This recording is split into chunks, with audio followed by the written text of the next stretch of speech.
They blocked my driveway for 6 months straight, and in the end, I made sure they couldn't legally use the road in front of their own house. Yeah, it sounds insane when I say it out loud, but if you'd been standing where I was that night breathing the same cold, exhausted air, you might have done the same thing. I live in a small, quiet neighborhood just outside Columbus, Ohio. Nothing fancy. Mostly older ranch houses from the late 60s, wide yards, cracked sidewalks, mailboxes that lean like they're tired of holding up everyone's bills. I grew up in the house my grandfather bought new in 1968. My mom still lives with me. 74 arthritic knees, stubborn as a mule, insists on carrying her groceries even when I tell her not to.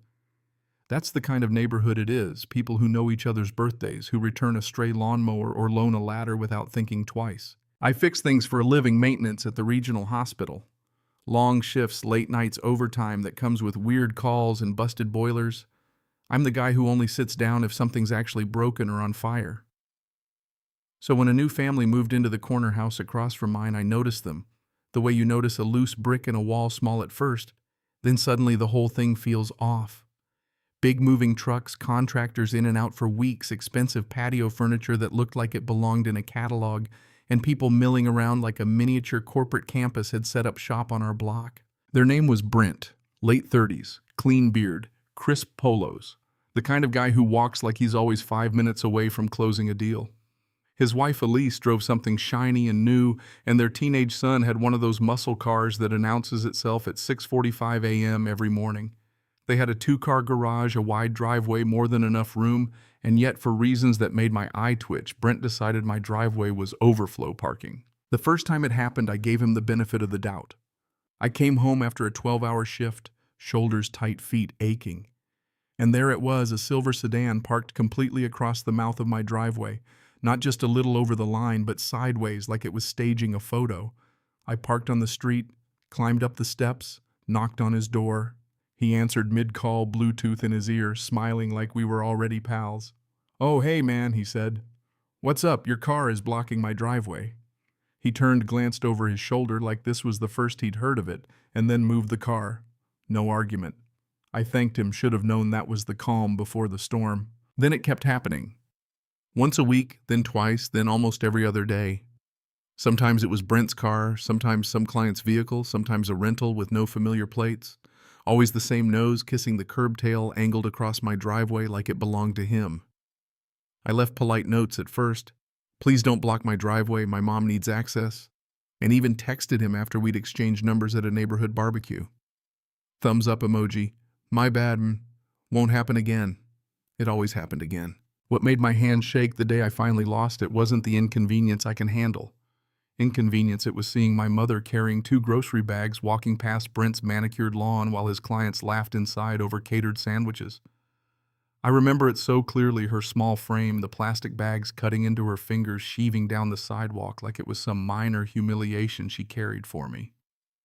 I'd spent the day replacing a hospital boiler, trekking through dust and heat, and then watched my mom do that walk. That image lodged in my chest and refused to leave. So I went and knocked on Brent's door. He answered mid-call again, smiling like he owned the block. "We've got clients over," he said, like that explained everything. "I'll move it." He did, for an evening. But then the pattern repeated, and when I told him, "This is every night," he shrugged and said with that casual entitlement he wore like cologne, "Street parking's public. You can park anywhere." He called over his shoulder for his son to move a car and retreated inside before I could say another word. Standing on his porch listening to muffled laughter, that was the moment something shifted in me.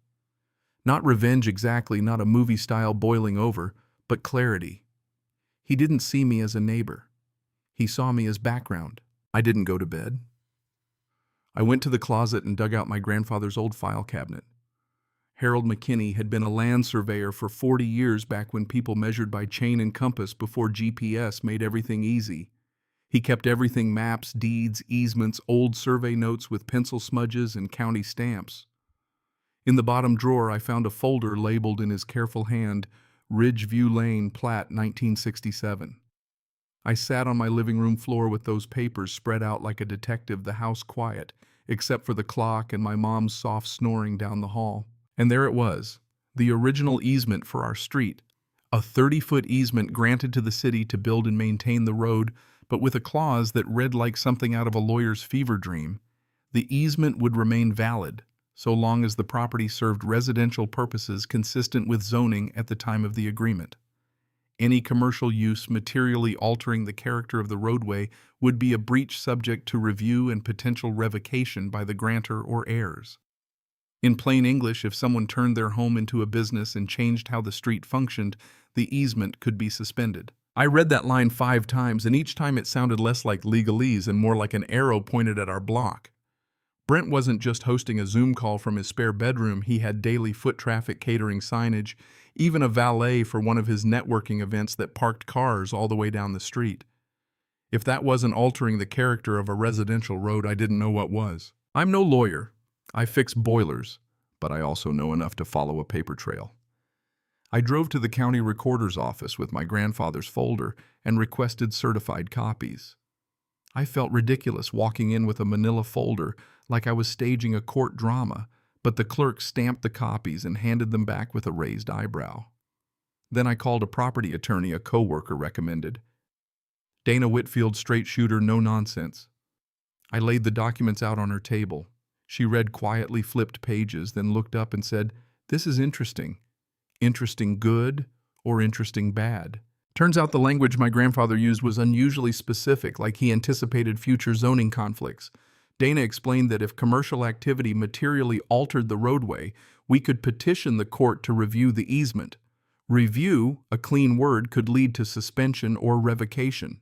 That would affect more than just Brent, she warned. I pictured my neighbors, Mrs. Alvarez, who gets deliveries, the retired couple at the end of the block.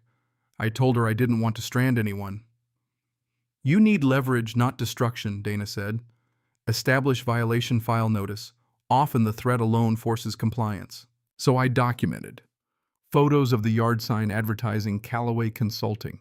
Screenshots of Brent's business posts where he bragged about hosting strategy sessions at home. Traffic logs, dates and times, and license plates when I could see them. I knocked on doors and spoke plainly. "I'm not trying to start a war, I just want my driveway." Most neighbors were quietly supportive.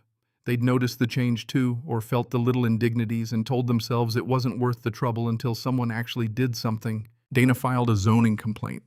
The city inspector came. Brent received a notice. He smiled for the inspector, hands in his pockets like everything was under control. A week later, nothing changed. Traffic even increased, like he was daring someone to stop him. We escalated. Dana drafted a petition to review and potentially revoke the easement for material breach. We notified affected property owners, awkward but necessary. At the hearing, Brent sat with a lawyer in a tailored suit. I wore my one blazer, the one reserved for weddings and funerals. Dana presented the evidence calmly, photos, logs, signage, zoning code. Brent's attorney said occasional meetings didn't make it a business. Dana countered with frequency, signage, and impact on residential character. Then the judge looked at Brent and asked plainly, "Mr. Callaway, do you conduct regular business meetings at your residence?" Brent hesitated, then admitted it. A week later, the court found sufficient evidence and authorized a temporary suspension pending compliance. The city moved fast. Orange barricades showed up at both ends of our block like an exclamation point. A deputy stood with paperwork near Brent's driveway. When he pulled up and saw the barricades, confusion replaced that polished smile. "What is this?" he called. The deputy explained access suspended pending review. Brent's face drained. Traffic backed up. Clients got out blinking like they'd taken a wrong turn into a construction zone. He walked across the street and asked, "You did this?" Not yelling, just stunned. "I filed a petition," I said. "This isn't about parking. This is about enforcement." For a few days, everyone had to park at a temporary point a block over while the city handled logistics. It was messy. Deliveries were rerouted, emergency services set contingency plans, but Brent's world unraveled faster. Utility access got complicated, clients canceled, his networking event died. By Friday, he had a new attorney on speed dial, and then the calls started, smooth voices offering amicable resolutions. They wanted to talk numbers options to make it all go away. We met in Dana's office. Brent looked tired and rattled, no blazer stubble on his face. His lawyer offered to remove signage, move operations to leased office space in 30 days, and even compensate for inconvenience. The money card. I could have pushed for permanent revocation, maybe left him landlocked, watched him sweat. I pictured neighbors stranded, my mom worried. This wasn't about revenge anymore, it was about boundaries. I asked for 3 things: a written, recorded promise that no vehicle associated with Brent, his family, or his business would ever block my driveway again. Proof of a signed lease for commercial space within 30 days, or we'd refile immediately. And an annual easement usage fee paid to my household, not because I needed it, but because rights have value. Brent agreed. Dana drafted tight language with clear penalties and recorded the agreement with the county. The city lifted the suspension once documentation was filed, and the barricades came down Monday morning. When Brent pulled into his driveway that day, he walked across the street and stopped a few feet from me. "I underestimated you," he admitted. "I built my career on pushing boundaries. I didn't think it mattered here." "It does," I said. "When you live somewhere, it matters." He nodded and told me his lease downtown started next week. He offered an apology, his and his wife's. I accepted it. A week later, the yard sign was gone, the daily parade of luxury cars vanished. The teenage kids' early morning revving stopped. My mom noticed the quiet first. "Feels like it used to," she said, and it did. People argue about my choice. Some say I went too far, that I risked disrupting the whole neighborhood over pride. Others say maybe he had it coming, that a guy who treats a street like his private parking lot only learns when it costs him. All I know is I tried polite. I tried patient. I tried being the easygoing neighbor who didn't want trouble, and he mistook that for weakness. There's something about boundaries that goes deeper than property lines. They're about respect, about the quiet agreements we rely on to live next to one another. What did I learn? That rules matter. Yes, but so does knowing how to use them. That paperwork your granddad kept in a dusty drawer can be the sharpest tool you have. And that sometimes standing your ground isn't about punishing someone forever, it's about drawing a line so the next person knows not to step over it. So tell me, did I overreact? Should I have let it go? Or was this one of those times where standing your ground means using every legal tool you have? Drop your thoughts, or better yet, tell me your neighbor's story. I read more of them than you'd think, and if you've ever had someone treat the rules like suggestions, I'd like to know how you handled it.